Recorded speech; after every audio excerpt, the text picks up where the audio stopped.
Hi students, this is your science miss. In this session, we are going to discuss Unit 23, Economic Biology. The gift of nature is almost unlimited and thus a variety of useful products are obtained from plants. So, நம்ம plants எடுத்துக்கிட்டோம் அப்படின்னு சொன்னா பிளான்ட்ஸ்ல இருந்து நம்மளுக்கு எண்ண முடியாத அளவுக்கு அதிகமான யூஸ்ஃபுல் ப்ராடக்ட்ஸ் நமக்கு கிடைச்சிக்கிட்டே இருக்கு. இந்த பிளான்ட்ஸ்னுடைய எக்கனாமிக்கல் யூஸ் வந்து இம்மென்ஸ், அது கணக்கே பண்ண முடியாது. So economical use of plants are varied and therefore the scope for improvement and their cultivation is immense. So இதில் டிஃப்ரெண்ட் பிரான்ச்சஸ் என்னன்னு பார்த்தீங்கன்னா, அதிகமான பப்ளிக்னுடைய அட்ராக்ஷனை கெயின் பண்ணக்கூடிய பிரான்ச்சஸ் வந்து ஃப்ளாரிகல்ச்சர் அண்ட் ஹார்டிகல்ச்சர் தான். In recent scenario, more emphasis is given to the progress of economic aspects of zoology like aquaculture, vermiculture, apiculture and dairy farming, which are gaining more importance as animal-based farming due to their economic and commercial values. So அதே மாதிரி அனிமல்ஸில் இருந்து என்னென்ன ஃபீல்டெலாம் வந்து அதிகமான ப்ராஃபிட்டை gain பண்ணக்கூடிய aspects அப்படின்னு பார்த்தீங்கன்னா, அக்வாகல்ச்சர், அதாவது culture of fish, prawn, crab, pearls and oyster, இதெல்லாம் வந்து வளர்க்குறது வந்து அக்வாகல்ச்சர் அப்படின்னு சொல்லுவோம். அடுத்து வெர்மிகல்ச்சர்னால் உங்களுக்கு தெரிஞ்சிருக்கும், எர்த்வார்ம்னுடைய இதனால வந்து ஆர்கானிக் மென்யூரை வந்து உருவாக்குறது தான் வந்து வெர்மிகல்ச்சர்னு சொல்லலாம். அடுத்து எபிகல்ச்சர்னால் ஹனிபீஸ் அண்ட் டெய்ரி ஃபார்மிங்கிறது வந்து மில்க் ப்ரொடக்ஷன், அதை பற்றி டீல் பண்ணுறது. ஸோ இது எல்லாமே வந்து நம்மளுக்கு அனிமல் பேஸ்டு ஃபார்மிங் அண்ட் இதிலேருந்து நமக்கு அதிகமான எக்கனாமிக்கல் அண்ட் கமர்ஷியல் வேல்யூஸ் நம்மளுக்கு கிடைக்குது. ஸோ இதை பற்றி தான் நம்ம இந்த லெசனில் டீல் பண்ண போகிறோம். ஓகேங்களா? So first we are going to start with horticulture. What is horticulture? Horticulture is a branch of agriculture that deals with cultivation of fruits, vegetables and ornamental plants.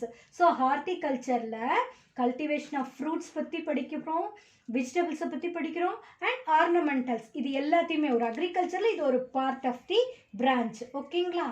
சரி, இப்போது horticulture is both a science and an art of growing plants with improved growth, quality, yield and with resistance to disease, insect and stress. So horticulture வந்து science மட்டும் கிடையாது, அது ஒரு art of growing plants, பிளான்ட்டை வளர்க்குற ஒரு கலை. இதில் வந்து நம்ம என்ன பண்ணுறோன்னா, இம்ப்ரூவ்டு க்ரோத் பிளான்ட்ஸை பண்ணுறோம், நல்ல ஈல்டு கிடைக்கக்கூடிய பிளான்ட்ஸை வந்து ப்ரொடியூஸ் பண்ணுறோம், டிசீஸ் ரெசிஸ்டன்ட், இன்செக்ட் ரெசிஸ்டன்ட் மாதிரியான பிளான்ட்ஸை வந்து நம்ம ப்ரொடியூஸ் பண்ணுறோம். ஸோ இது எல்லாமே வந்து ஹார்டிகல்ச்சரில் நம்ம டீல் பண்ணுறோம். ஓகேங்களா?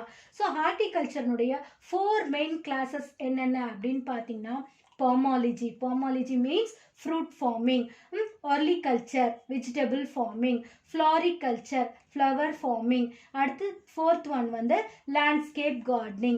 இந்த 4 பற்றி இப்போ நம்ம டீட்டெயில்டாக படிக்க போகிறோம். ஓகேங்களா? ஸோ ஃபஸ்ட்டு வந்து pomology means fruit farming. What is fruit farming? The term pomology is derived from the Latin word pomum means fruit and ligi means steady. Pomology deals with the development, enhancement of fruit quality, cultivation techniques, regulation and production period and reduction of production cost of fruits. So இதுதான் வந்து போமாலஜிக்கான correct டெஃபினேஷனுக்கு கேட்டாக்கா இதுதான் எழுதணும். இல்லை what is pomology, இல்லை what is fruit ஃபார்மிங்னு கேட்டாலும் நீங்கள் இதுதான் எழுதணும். ஓகேங்களா? ஸோ அடுத்தது ஹார்டிகல்ச்சர் ஆர் வெஜிடபிள் ஃபார்மிங்கிறது ஆர்ட் ஆஃப் க்ரோயிங் வெஜிடபிள்ஸ், அதுதான் வந்து ஹார்டிகல்ச்சர் அப்படின்னு சொல்லுவோம். இந்த வெஜிடபிள் ஃபார்மிங்கை நம்ம ஃபர்தராக 3 டைப்ஸாக பிரிக்கிறோம். என்னென்னு பார்த்தீங்கன்னா, kitchen or nutrition gardening, commercial gardening, vegetable forcing, மொத்தம் 3 டைப்ஸாக நம்ம பிரிக்கிறோம். வீட்டிலலாம் நம்ம தோட்டம் வச்சு வீட்லேயே கார்டன் மாதிரி வச்சு நிறைய தேவையான காய்கறிகள் எல்லாம் நம்ம வளர்த்துக்குவோம் இல்லையா? ஸோ அதை தான் வந்து kitchen gardening or nutrition gardening அப்படின்னு சொல்லுவோம். அடுத்தது கமர்ஷியல் கார்டனிங் பார்த்தீங்கன்னாக்கா வந்து வியாபாரத்துக்காக ஒரு பெரிய தோட்டம் வச்சு, காய்கறி தோட்டம் அதை வச்சு அதில் வர்ற காய்கறியை விற்று அவங்க வந்து வியாபாரம் பண்ணக்கூடிய அந்த மாதிரியான திட்டத்தை வந்து என்னன்னு சொல்லுவோம்னா கமர்ஷியல் கார்டனிங் அப்படின்னு சொல்லுவோம். அடுத்து தேர்ட் ஒன் வந்து வெஜிடபிள் ஃபோர்சிங். இது வந்து காய்கறி வளர்க்குறது தான், ஆனால் வந்து ஒரு பர்டிகுலர் ரெஸ்ட்ரிக்டட் ஏரியாவில் எந்த ஒரு கலப்படமும் இல்லாமல் ஹைப்ரிட் வெரைட்டிஸ் எல்லாம் நம்ம ப்ரொடியூஸ் பண்ணுறதுக்கு ஒரு க்ளோஸ்டு ஸ்பேஸில் வளர்க்குறது தான் என்னன்னு சொல்லணும்னா வெஜிடபிள் ஃபோர்சிங் அப்படின்னு சொல்லுவோம். ஓகேங்களா? So first kitchen gardening. Kitchen gardening is growing of vegetables in small scale at household. வீட்லேயே வளர்க்குறது தான். இந்த கிச்சன் கார்டனிங்கில் என்ன பிளான்ஸ் எல்லாம் அதிகமாக வளர்ப்பாங்க அப்படின்னு பார்த்தீங்கன்னா beans, cabbage, ladies finger, tomato, brinjal, carrot, spinaches இதெல்லாம் வந்து அதிகமாக இந்த கிச்சன் கார்டனிங்கில் வளர்க்கக்கூடிய செடிகள். ஓகேங்களா? ஸோ அடுத்தது நம்மளுக்கு கமர்ஷியல் கார்டனிங். இது வந்து it is the production of vegetables in large scale to sold in markets. So அதிகமான அளவில் வந்து வெஜிடபிள்ஸை ப்ரொடியூஸ் பண்ணி அதை எடுத்துகிட்டு போய் மார்க்கெட்டில் வந்து விற்கிறாங்க. ஸோ வியாபாரத்துக்காக அந்த மாதிரியான கார்டனிங்கை தான் வந்து என்னன்னு சொல்லுவாங்கன்னா கமர்ஷியல் கார்டனிங் அப்படின்னு சொல்லுவாங்க.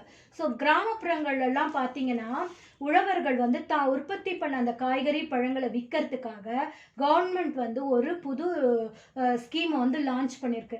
Government of Tamil Nadu has launch Uzhavan mobile application, அதான் உழவன் செயலி அப்படின்னு சொல்லிட்டு ஒரு ஆப்பை வந்து இன்ட்ரோடியூஸ் பண்ணியிருக்காங்க.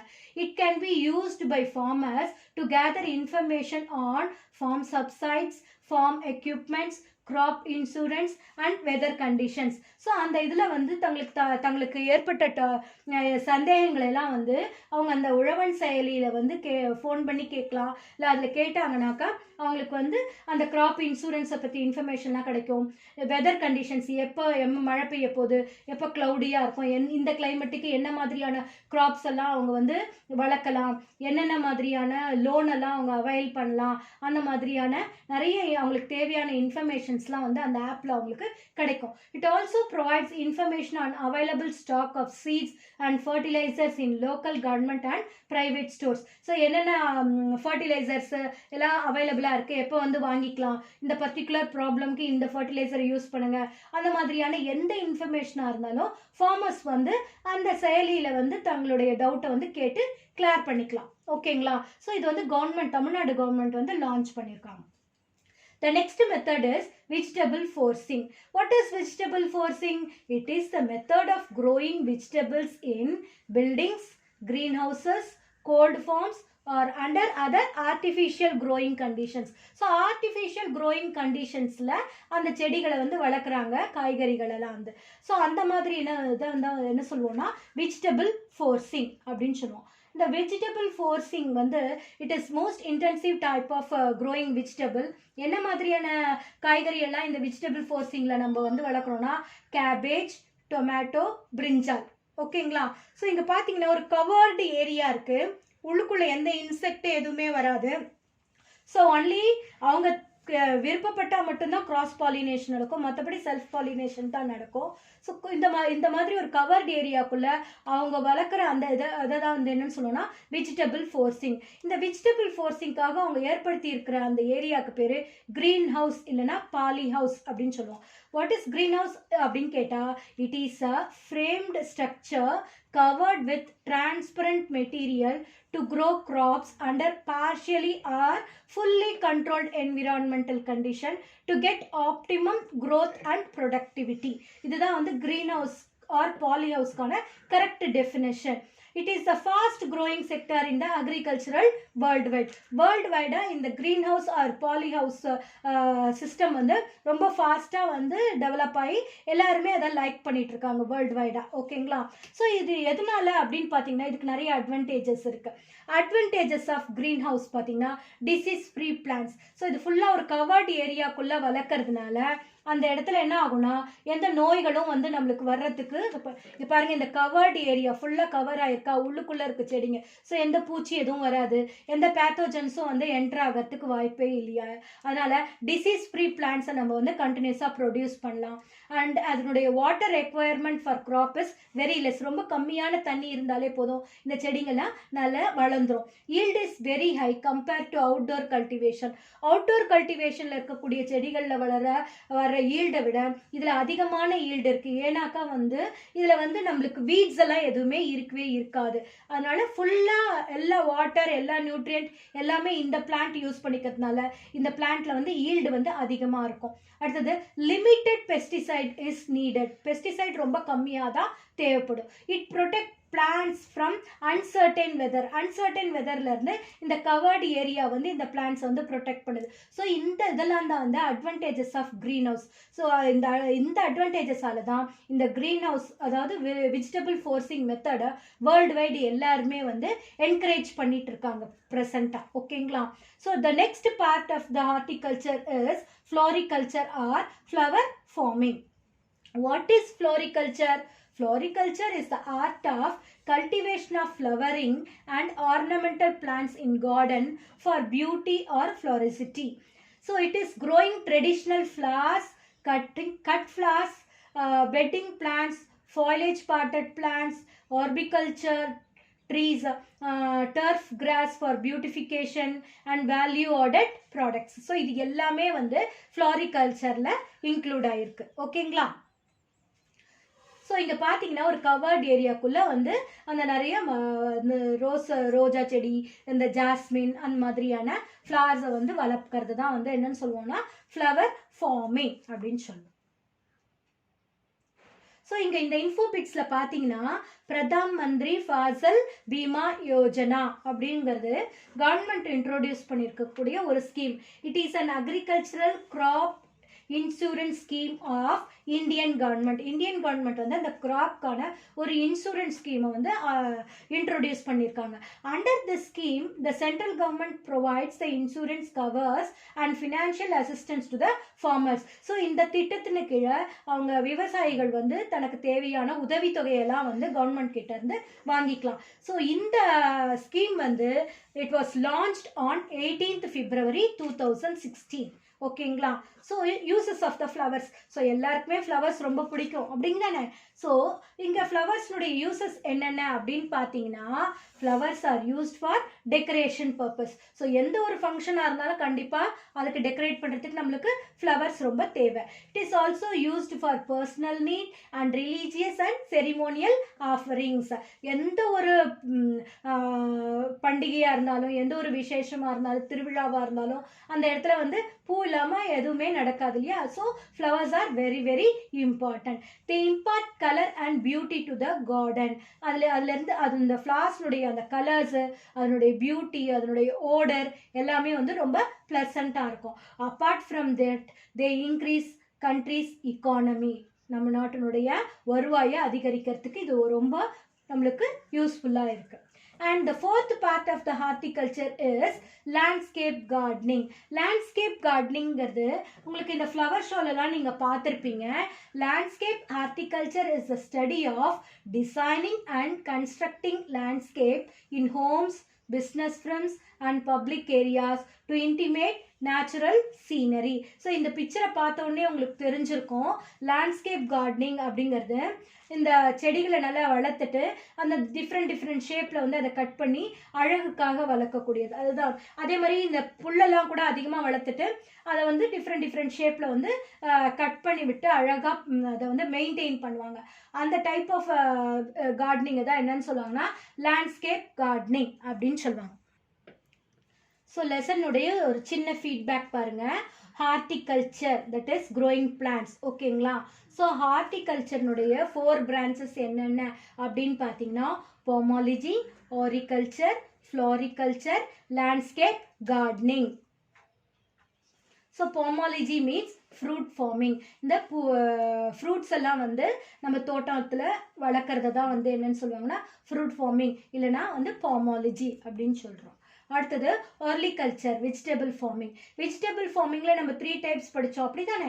ஸோ கிச்சன் கார்டனிங், வீட்லேயே வந்து ஒரு தோட்டம் மாதிரி வச்சு நம்மளுக்கு தேவையான காய்கறிகள்லாம் வளர்த்துக்கிறது வந்து கிச்சன் கார்டனிங். அடுத்தது கமர்ஷியல் கார்டனிங், வியாபாரத்துக்காக ஒரு பெரிய தோட்டம் வச்சு அதில் வர்ற காய்கறிகள் பழங்களை எல்லாம் பறித்து நம்ம வந்து வியாபாரம் செய்யறது, அதுதான் வந்து கமர்ஷியல் கார்டனிங். அடுத்தது வெஜிடபிள் ஃபோர்சிங், அதாவது ஒரு க்ளோஸ்டு கவர்டு ஏரியாக்குள்ள வெஜிடபிள்ஸை வந்து வளர்க்குறது வந்து வெஜிடபிள் ஃபோர்சிங்.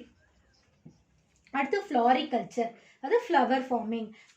க்ளோஸ்டு கவர்டு ஏரியாக்குள்ளே இங்கே பாருங்கள் வகையாக கலராக வந்து ஃப்ளவர்ஸை வந்து நம்ம வளர்க்குறோம் இல்லையா? ஸோ இது அழகுக்காக வளர்க்குறது. அடுத்தது லேண்ட்ஸ்கேப் கார்டனிங். பாருங்க, இந்த பிளான்ட் எல்லாம் வந்து எவ்வளோ அழகாக வளர்த்து அதை கட் பண்ணி டிஃப்ரெண்ட் ஷேப்பில் வந்து பியூட்டிக்காக வளர்த்துருக்காங்க இல்லையா, அதே மாதிரி இங்கே இந்த பிளான்ட்லாம் பாருங்கள் எப்படி கட் பண்ணி விட்டுருக்காங்க பார்த்தீங்களா. ஸோ இதெல்லாம் வந்து லேண்ட்ஸ்கேப் கார்டனிங்கான எக்ஸாம்பிள்ஸ். அடுத்து நம்ம படிக்க போகிறது மென்யூரிங், உரம் தயாரித்தல். ஓகேங்களா.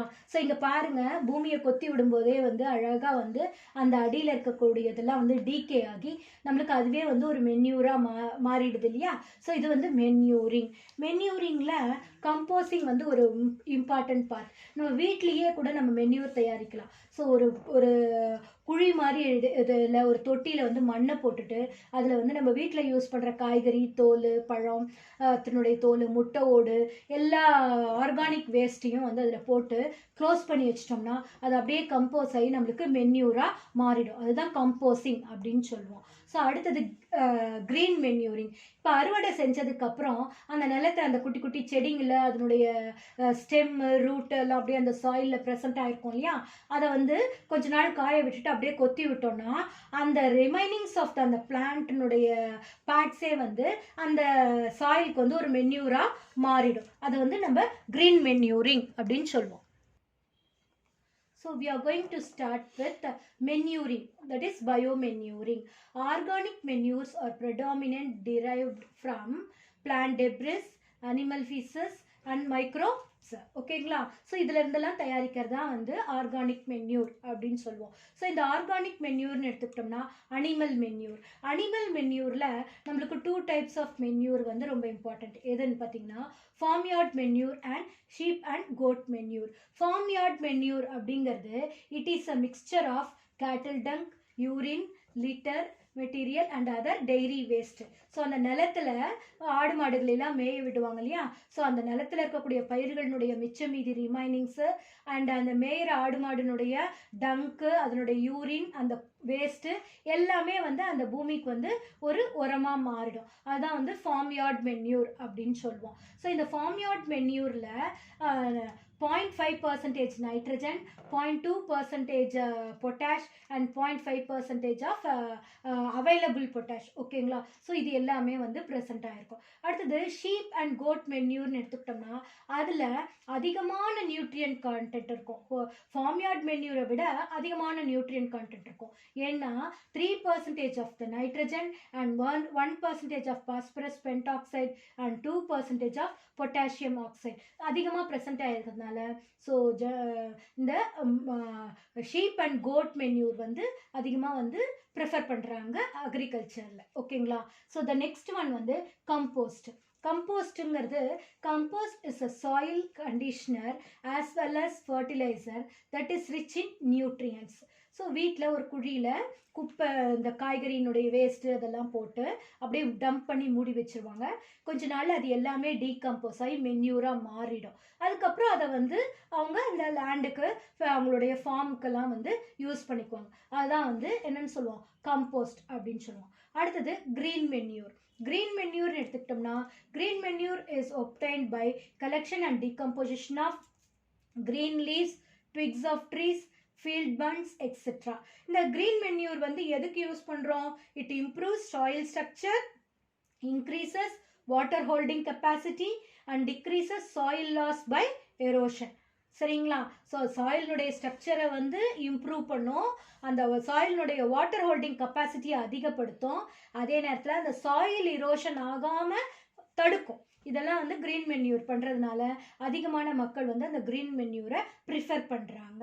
It also helps in reclamation of alkaline soil and reduces weed proliferation. வீட்ஸ்னால் தேவையில்லாத செடிங்க. ஸோ அந்த தேவையில்லாத செடிகளை அழித்து அது தேவையான செடி மட்டும், அந்த நிலத்துக்கு என்ன செடி தேவையோ அதை மட்டும் வளரக்கூடிய ஹெல்ப்பை வந்து இந்த க்ரீன் மென்யூர்ஸ் வந்து நமக்கு பண்ணுது. அடுத்தது நம்ம படிக்க போகிறது bio fertilisers. Biofertilizers are substances that contain living microorganisms which, when applied to seeds, plant surface or soil, colonize the rhizospore or the interior of the plant and promote growth by increasing the supply or availability of primary nutrients to the plant. So அந்த பிளான்ட்ல இருக்கக்கூடிய பார்ட்ஸையே வந்து நம்ம ஃபர்டிலைசராக use பண்ணுறதை தான் வந்து என்னன்னு சொல்லுவோம்னா bio fertilizer. So இந்த பயோ ஃபர்டிலைசரில் நம்மளுக்கு different types of bio fertilizers இருக்குது. ஸோ இங்கே ஒரு சில இம்பார்ட்டன்ட் பயோ ஃபர்டிலைசர்ஸ் நமக்கு கொடுத்துருக்காங்க. ஃபர்ஸ்ட் ஒன் வந்து ரைசோபியம். இங்கே லெக்யூமினஸ் பிளான்ட்ஸ்லலாம் பார்த்தீங்கன்னாக்கா வந்து இந்த மாதிரி குட்டி குட்டியாக அந்த ரூட்டில் வந்து நுடியூல்ஸ் வந்து ப்ரெசண்ட் ஆகிருக்கும். அதுதான் வந்து அதில் நிறைய பாக்டீரியாஸ் ப்ரெசண்ட் ஆகிருக்கும். அந்த பாக்டீரியா வந்து நம்மளுக்கு அட்மாஸ்பியரிக் நைட்ரஜனை ஃபிக்ஸ் பண்ணுறதுக்கு நம்மளுக்கு ரொம்ப ஹெல்ப்ஃபுல்லாக இருக்கும். Rhizobium is a soil bacterium that colonize the root of leguminous plants to form root nodules. The bacteria fix atmospheric nitrogen and convert them to ammonia. So nitrogen fixation க்கு help பண்ணுது. இந்த இயற்கையாவே வந்து leguminous plantsல இந்த rhizobium bacteria present ஆயிருக்கு. And apart from that விவசாயிகளுக்கு வந்து rhizobium வந்து ஒரு பயோ ஃபர்டிலைசராக கடையில் கூட கிடைக்கும். அவங்க பொருளுங்கள்லாம் வாங்குற அந்த இடத்துல போய் கேட்டு அவங்க அந்த ரைசோபியமாக வாங்கிக்கலாம். ஓகேங்களா? ஸோ அடுத்த பயோ ஃபர்டிலைசர் அப்படின்னு பார்த்தீங்கன்னா azospirillum. Azospirillum has the ability to use atmospheric nitrogen and transport this nutrients to the crop plants. இதுவும் வந்து நைட்ரஜன் ஃபிக்சேஷனுக்கு ஹெல்ப் பண்ணுற ஒரு வகையான பயோ ஃபர்டிலைசர் தான். ஓகேங்களா? ஸோ அடுத்தது Acetobacter. Application of Acetobacter has been found to increase the yield of wheat, rice, maize and sorghum. இதை வந்து இந்த அசிட்டோபாக்டர் அந்த ஃபீல்டில் யூஸ் பண்ணுறதுனால ஈல்டு வந்து அதிகமாகுது அப்படிங்கிறத கண்டுபிடிச்சிருக்காங்க. Apart from nitrogen fixation, these organisms are capable of producing antifungal and antibacterial compounds. So அந்த செடிகளுக்கு வந்து நைட்ரஜன் ஃபிக்சேஷனுக்கு ஹெல்ப் பண்ணுறது இல்லாமல் அது என்னவாகவும் ஆக்ட் பண்ணுது, ஆன்டிஃபங்கல் அண்ட் ஆன்டிபாக்டீரியல் காம்பவுண்ட்ஸையும் ப்ரொடியூஸ் பண்ணி அந்த செடியை வந்து ஃபங்கல் இன்ஃபெக்ஷன்லேருந்து பாக்டீரியல் இன்ஃபெக்ஷன்லேருந்து ப்ரொடெக்ட் பண்ணுது. ஓகேங்களா?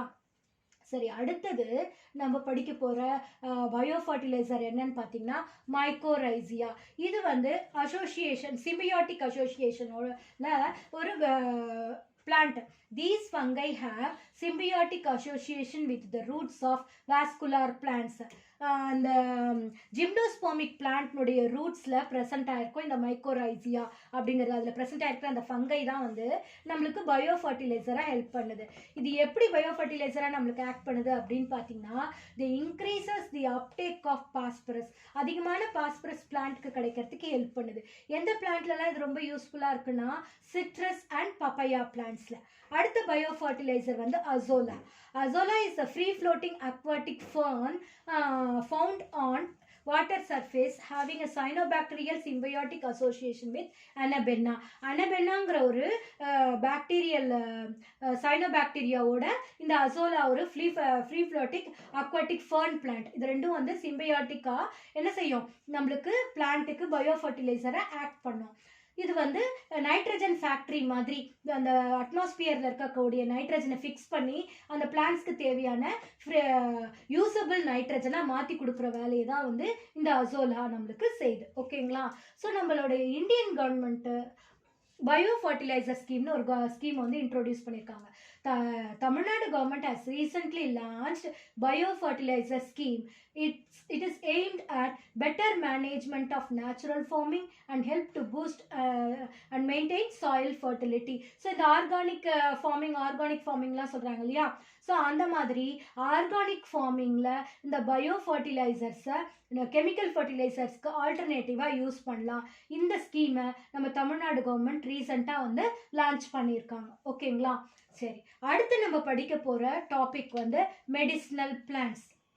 மெடிசினல் பிளான்ட்ஸ்னால் என்னம்மா, செடிகள் வந்து மருத்துவ குணங்களோடு இருக்கிறது தான் வந்து மெடிசினல் பிளான்ட்ஸ். நம்மளை சுற்றி நிறைய மரம் செடி கொடிகள்லாம் இருக்குது.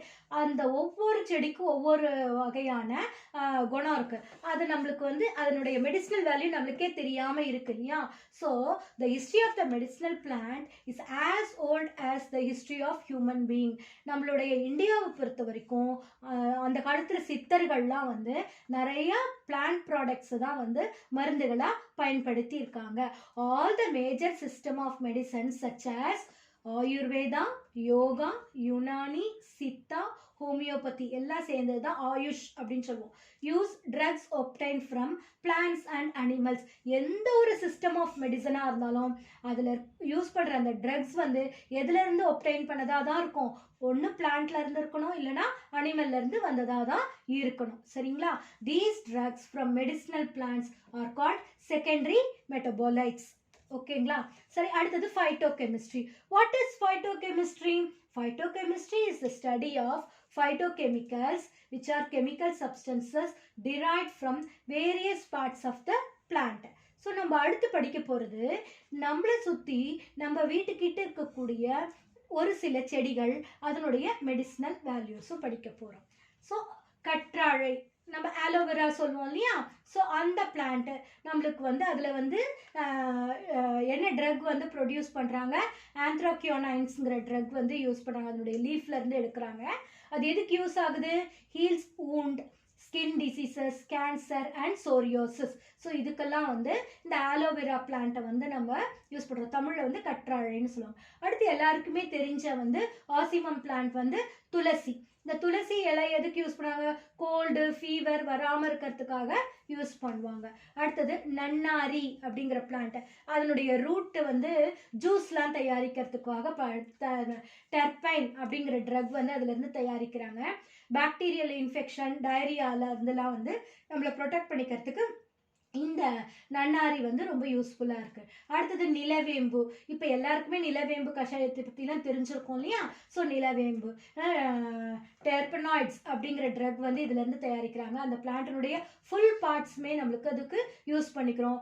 டெங்கு ஃபீவர், டயபெட்டிஸ், சிக்கன் குனியா இதெல்லாம் க்யூர் பண்ணுறதுக்கு இந்த நிலவேம்பு ரொம்ப யூஸ்ஃபுல்லாக இருக்குது. அடுத்தது வெட்பாலை. இது வந்து எதுக்கு யூஸ் பண்ணுறாங்க அப்படின்னு பார்த்தீங்கன்னாக்கா வந்து சோரியாசிஸ், டயரியா, ஸ்வெல்லிங் அதுக்கெல்லாம் வந்து இந்த பிளான்ட்டை வந்து யூஸ் பண்ணுறாங்க. அடுத்தது சிஞ்சோனா. அடுத்தது அது வந்து கியோனைன் அப்படிங்கிற ட்ரக்கை வந்து நம்மளுக்கு அதிலேருந்து எடுக்கிறாங்க. அதனுடைய பார்க் தான் ரொம்ப யூஸ்ஃபுல்லாக இருக்குது. எதுக்கு? மலேரியா அண்ட் நிமோனியாவை க்யூர் பண்ணுறதுக்கு இந்த சிஞ்சோனா பிளான்ட்னுடைய பார்ட்ஸ் வந்து யூஸ் பண்ணுறாங்க. அடுத்தது சர்பையாகா, ரெஃபல்சியா அப்படின்னு சொல்லுவாங்க. இது வந்து அதனுடைய ரூட்டு, இந்த பாம்பு கடிக்கெல்லாம் வந்து இந்த அதனுடைய ரூட்டை வந்து நம்ம மருந்தா பயன்படுத்துகிறோம். அடுத்தது தைல மரம், யூக்கலிப்டிக்ஸ் எல்லாருக்குமே தெரிஞ்சிருக்கும் இல்லையா? அந்த ஆயில், அதனுடைய லீவ்ஸை வந்து கொதிக்க வச்சு நம்ம வந்து வேது பிடிப்பாங்க இல்லையா? ஸோ ஃபீவர், ஹெட்டேக்குக்கெலாம் யூஸ் பண்ணுறது. அடுத்தது பப்பாளி. பப்பாயா ட்ரீ எல்லாருக்குமே தெரியும். இப்போ எல்லாருக்கும் அந்த பப்பாயானுடைய லீஃபை வந்து என்ன கஷாயம் மாதிரி போட்டு குடிக்கிறாங்க. எதுக்கு? டெங்குவை வந்து கண்ட்ரோல் பண்ணுறதுக்கு. அடுத்தது நித்திய கல்யாணி அப்படிங்கிற பிளான்ட் வந்து எதுக்கு யூஸ் பண்ணுறாங்க அப்படின்னா கேன்சரை க்யூர் பண்ணுறதுக்கு யூஸ் பண்ணுறாங்க. The Council of Scientific and Industrial Research CSIR and National Botanical Research Institute NBRI, Central Institute for Medical and Aroma Plants ICMAP, இந்த 3 ஆர்கனைசேஷனும் ஜாயிண்டாக வந்து இந்தியாவில் வந்து என்ன பண்ணியிருக்காங்கன்னா ஃபர்ஸ்ட் ஆன்டி டயபெட்டிக் ஆயுர்வேதிக் ட்ரக்கை வந்து லான்ச் பண்ணியிருக்காங்க. அதுக்கு பேர் வந்து BGR34, அதாவது பிளட் குளுக்கோஸ் ரெகுலேட்டர். இதில் வந்து 34 ஃபைட்டோ கன்ஸ்டிடியன்ஸ் இருக்குது, ஹெர்பல் ப்ராடக்ட்ஸ் வந்து ப்ரெசென்ட் ஆகிருக்கு. அது வந்து எதுக்கு யூஸ் ஆகுது அப்படின்னு சொன்னால் கண்ட்ரோலிங் பிளட் குளுக்கோஸ் லெவல், அதாவது சுகர் லெவலை நம்மளுக்கு கண்ட்ரோல் பண்ணுது அப்படிங்கிறத இப்போ வந்து புதுசாக கண்டுபிடிச்சிருக்காங்க. அதை இந்தியன் கவர்மெண்ட் வந்து லான்ச் பண்ணியிருக்காங்க. ஓகேங்களா girls? So students, go through the video once or twice for better understanding.